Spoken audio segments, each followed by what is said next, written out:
जय हिंद दोस्तों, आप सभी का स्वागत है आपके अपने YouTube चैनल कॉन्सेप्ट का खजाना में। और आज मैं क्लास 12th हिंदी का दिगंत भाग 2 का लेसन नंबर 1 बातचीत को लेकर के आया हूं। और आज मैं इस चैप्टर का ऑब्जेक्टिव क्वेश्चन करने वाला हूं। तो आइए बिना समय को व्यतीत किए हुए और स्टार्ट करते हैं हम अपने प्रश्न को। और प्रश्न नंबर 1 कहता है कि बातचीत शीर्षक के निबंध के निबंधकार कौन है। तो बातचीत शीर्षक निबंध के जो निबंधकार हैं वह हैं आपका बालकृष्ण भट्ट, यानी कि option number D. Next question है, बातचीत शीर्षक पाठ साहित्य की कौन सी विधा है। तो इसका राइट जवाब हो जाएगा ऑप्शन नंबर डी। और ऑप्शन नंबर डी में आपका दिया हुआ है ललित निबंध। अगर ऑप्शन में ललित निबंध न रहे तो आप डायरेक्ट निबंध भी मार सकते हैं। नेक्स्ट क्वेश्चन है, बालकृष्ण भट्ट किस युग के निबंधकार थे। तो बालकृष्ण भट्ट जो है वह भारतेंदु युग के निबंधकार हैं। नेक्स्ट क्वेश्चन है, बालकृष्ण भट्ट किस काल के रचनाकार हैं। काल पूछा जाए तब आंसर हो जाएगा आपका आधुनिक काल, लेकिन अगर सवाल पूछा जाए युग तब आंसर दीजिएगा भारतेंदु युग। राइट ना। नेक्स्ट क्वेश्चन, क्वेश्चन नंबर 5 आपका कह रहा है कि बालकृष्ण भट्ट का जन्म कब हुआ था। तो बालकृष्ण भट्ट का जो जन्म हुआ था वह आपका हुआ था 23 जून 1844 को। नेक्स्ट क्वेश्चन है, अब बालकृष्ण भट्ट के पिताजी का नाम क्या था। तो बालकृष्ण भट्ट जी का जो पिताजी थे उनका नाम था बेनी प्रसाद भट्ट, यानी कि option number C is the right answer. चलिए नेक्स्ट क्वेश्चन है, अब क्वेश्चन नंबर 7, बालकृष्ण भट्ट की माता का क्या नाम था। तो बालकृष्ण भट्ट जी के जो माता का नाम था वह था पार्वती देवी। तो ध्यान रखिएगा, माता जी का नाम पार्वती देवी और पिताजी का नाम था बेनी प्रसाद भट्ट और जन्म हुआ था 1844 ईस्वी में। नेक्स्ट क्वेश्चन कहता है कि बालकृष्ण भट्ट का निवास स्थान कहाँ था। तो बालकृष्ण भट्ट का जो निवास स्थान था वह था इलाहाबाद, उत्तर प्रदेश। नेक्स्ट क्वेश्चन है, बालकृष्ण भट्ट का निधन कब हुआ। तो बालकृष्ण भट्ट जी का जो निधन हुआ था वह हुआ था आपका 20 जुलाई 1914 को, यानी कि ऑप्शन नंबर डी। चलिए नेक्स्ट क्वेश्चन है, क्वेश्चन नंबर 10, बालकृष्ण भट्ट में पढ़ने की अभिरुचि किसने जगाई। तो बालकृष्ण भट्ट में पढ़ने की जो अभिरुचि जगाई थी वह उनकी माताजी, जिनका नाम था पार्वती। चलिए नेक्स्ट क्वेश्चन है, बालकृष्ण भट्ट ने लगभग कितने निबंध लिखे। तो बालकृष्ण भट्ट जी अपने जीवन काल में लगभग उन्होंने 1000 निबंध को लिखा था। नेक्स्ट क्वेश्चन है, बातचीत के माध्यम से बालकृष्ण भट्ट क्या बतलाना चाहते हैं। तो बालकृष्ण भट्ट जी बातचीत चैप्टर के माध्यम से वह बताना चाहते हैं बातचीत की शैली को। चलिए नेक्स्ट प्रश्न है, कहता है बातचीत से मन किस प्रकार हो जाता है। तो बातचीत करने से जो मन होता है वह बिल्कुल हल्का और स्वच्छ हो जाता है। चलिए नेक्स्ट क्वेश्चन है, किसके न होने से सृष्टि गूंगी प्रतीत होती है। यानी क्या न रहेगा तो सृष्टि जो है वह गूंगी प्रतीत होगी। तो अगर दोस्तों वाक शक्ति न होती तो यह जो सृष्टि है, यह जो संसार है वह बिल्कुल गूंगी प्रतीत होती। नेक्स्ट क्वेश्चन कहता है, क्वेश्चन नंबर 15, कि मनुष्य के बातचीत का उत्तम तरीका क्या है। तो मनुष्य के जो बातचीत का उत्तम तरीका है वह है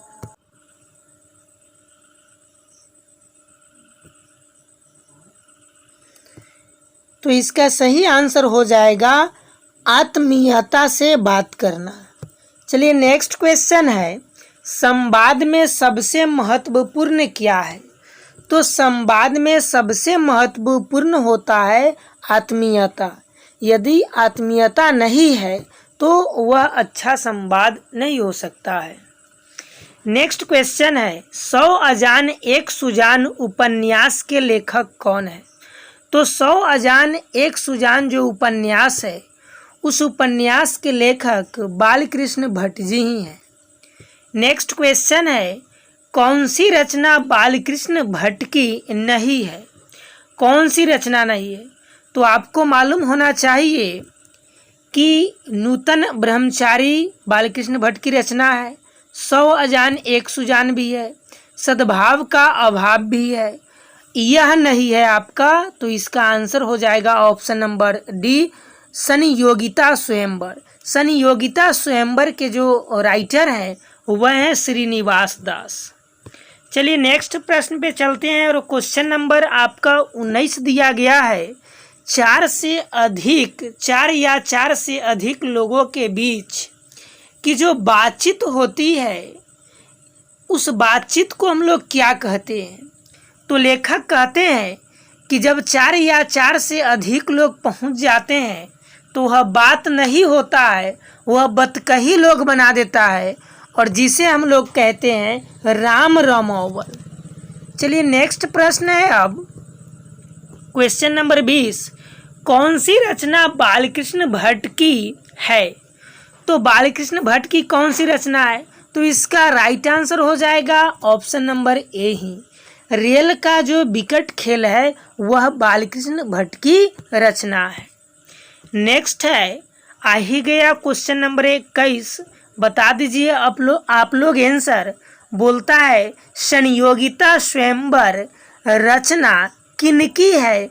तो आप लोग जानते ही हैं, हमने पहले ही बता दिया है किनके राइटर है, श्रीनिवास दास। चलिए नेक्स्ट है, बालकृष्ण भट्ट ने हिंदी प्रदीप नामक जो पत्रिका था उस पत्रिका को इन्होंने कब निकाले थे। तो इसका राइट जवाब हो जाएगा ऑप्शन नंबर ए, 1877। नेक्स्ट है, हिंदी प्रदीप कितने वर्षों तक प्रकाशित हुआ। तो हिंदी प्रदीप जो था वह 33 वर्षों तक प्रकाशित हुआ था। नेक्स्ट है क्वेश्चन, बालकृष्ण भट्ट ने किस पत्रिका का संपादन किया। तो बालकृष्ण भट्ट जी जो थे वह किए थे हिंदी प्रदीप नामक पत्रिका का संपादन। चलिए नेक्स्ट है, कौन सी रचना बालकृष्ण भट्ट द्वारा रचित नहीं है। तो बालकृष्ण भट्ट जी द्वारा जो रचित पुस्तक नहीं है वह है आपका मेघदूतम। मेघदूतम बालकृष्ण भट्ट की रचना नहीं है, बाकी बाद ए और ए वाला बालकृष्ण भट्ट जी का रचना है। बट ऑप्शन नंबर सी जो मेघदूतम है वह बालकृष्ण भट्ट की रचना नहीं है। नेक्स्ट क्वेश्चन कहता है कि कौन सा उपन्यास बालकृष्ण भट्ट द्वारा रचित है। तो बालकृष्ण भट्ट जी द्वारा जो रचित उपन्यास है वह आपका नूतन ब्रह्मचारी तो है ही, 100 अजान एक सुजान है ही, और गबन के तो लेखक है मुंशी प्रेमचंद्र। और इसका ऑप्शन नंबर डी में है अंतराल। तो हम आपको बता दें कि ऑप्शन नंबर डी को हम हटाते हैं और यहाँ पर लिखते हैं हम ए एंड बी। बता दीजिए ए एंड सी कर दीजिए इसको सी, तब हमारा आंसर हो जाएगा ऑप्शन नंबर डी।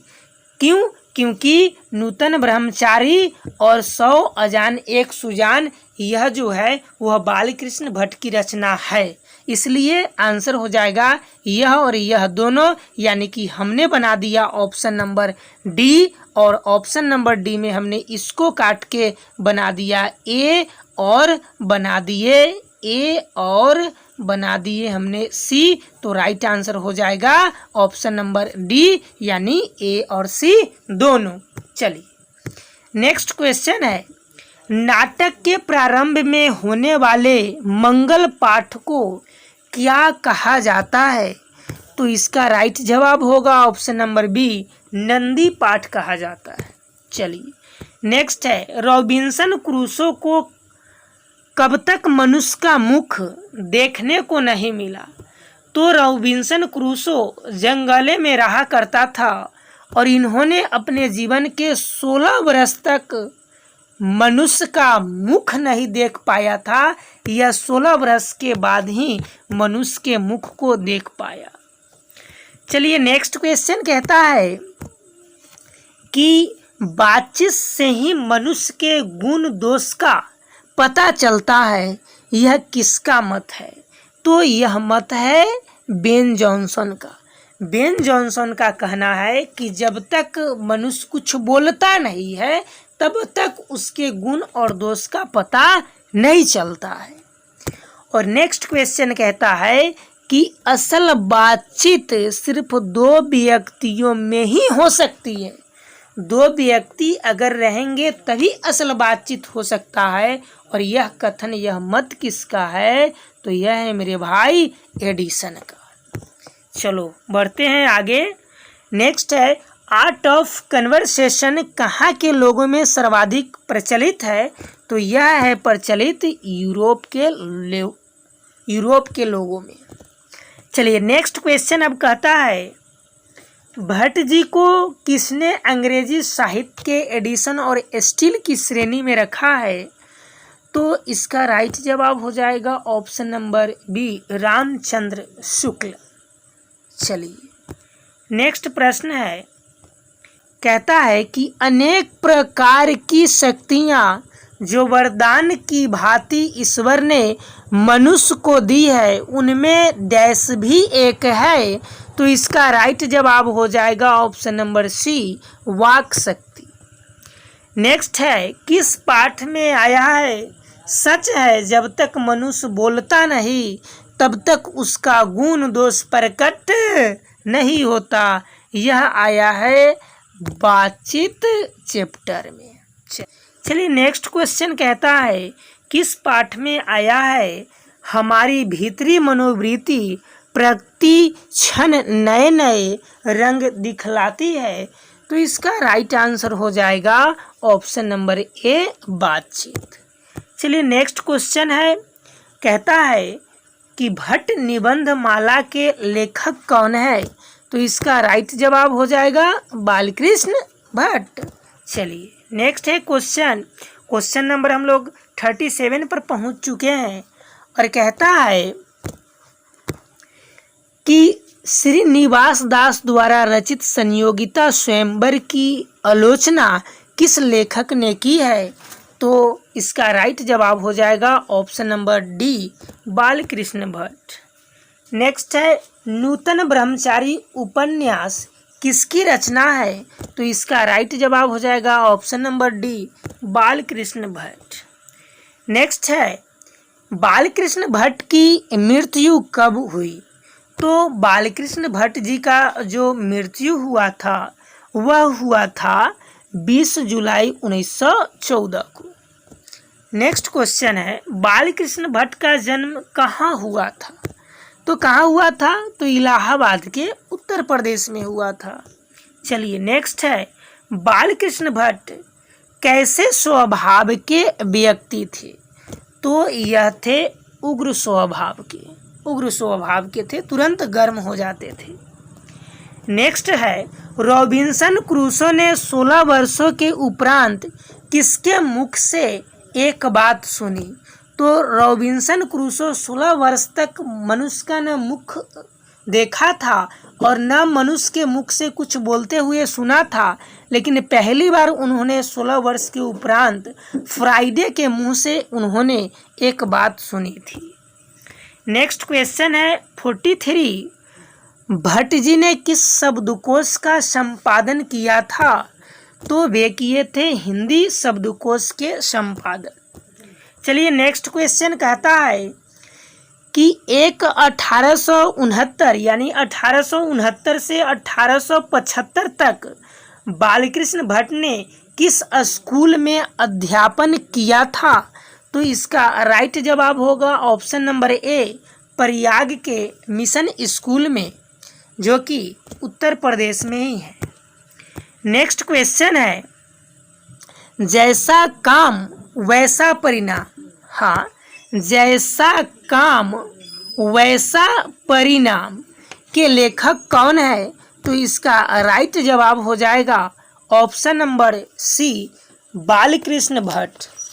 तो आइए दोस्तों, आज हम लोगों ने क्लास 12 हिंदी का लेसन नंबर 1 बातचीत चैप्टर का हमने ऑब्जेक्टिव क्वेश्चन देखा और हम लोगों ने टोटल 45 क्वेश्चन देखे हैं। यह बहुत ही इम्पोर्टेंट है और एग्ज़ाम में बार बार यहाँ से क्वेश्चन पूछे जाते हैं। तो आइए, अगर यह वीडियो आपको पसंद आया है तो लाइक ज़रूर कीजिएगा, और अभी तक हमारे चैनल को आप सब्सक्राइब नहीं किए हैं तो हमारे चैनल को सब्सक्राइब कर लीजिएगा, और अच्छा लगा है तो दोस्तों में भी इसे शेयर कीजिएगा। और इसका अगर PDF लेना चाहते हैं तो डिस्क्रिप्शन बॉक्स में लिंक दिया गया है टेलीग्राम चैनल का, वहाँ से टेलीग्राम को आप डाउनलोड कर लीजिए कॉन्सेप्ट का खजाना को, और वहाँ से आप PDF को प्राप्त कर सकते हैं। तो आइए फिर हम नेक्स्ट डे आते हैं चैप्टर नंबर 2 का ऑब्जेक्टिव क्वेश्चन लेकर के। तो आज के लिए इतना ही। Thank you. जय हिंद, जय भारत।